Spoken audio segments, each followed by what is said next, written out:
कभी नहीं संघर्षों से इतिहास हमारा हारा है। कभी नहीं संघर्षों से इतिहास हमारा हारा है। बलिदान हुए जो वीर यहाँ, उनको नमन हमारा है। पंजाब की धरती सदा से ही शौर्य, बलिदान व त्याग की भूमि के रूप में जानी गई है।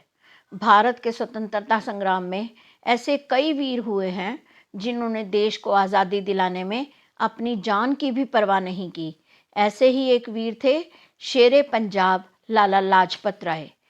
मेरे शरीर पर पड़ी एक एक लाठी ब्रिटिश सरकार के ताबूत में एक एक कील का काम करेगी। इन शब्दों के द्वारा भारत के स्वतंत्रता संग्राम में नए प्राण फूंकने वाले पंजाब केसरी लाला लाजपत राय जी का आज शहीदी दिवस है।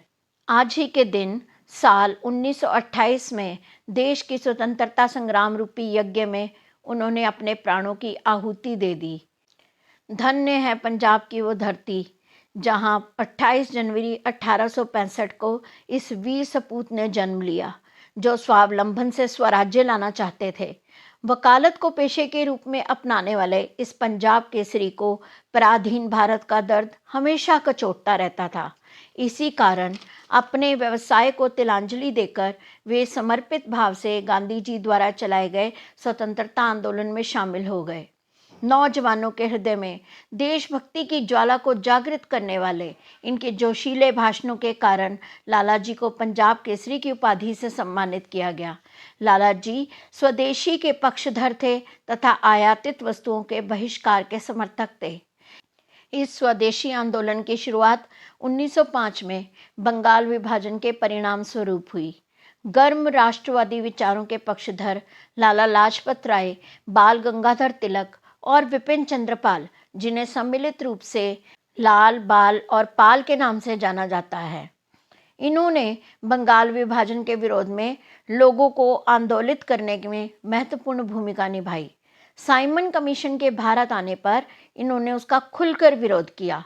लाहौर में जब ये साइमन कमीशन के विरोध में विशाल रैली को संबोधित कर रहे थे, तब अंग्रेजों द्वारा किए गए घातक लाठीचार्ज के कारण भारत माता का ये वीर सपूत चिर निद्रा में लीन हो गया।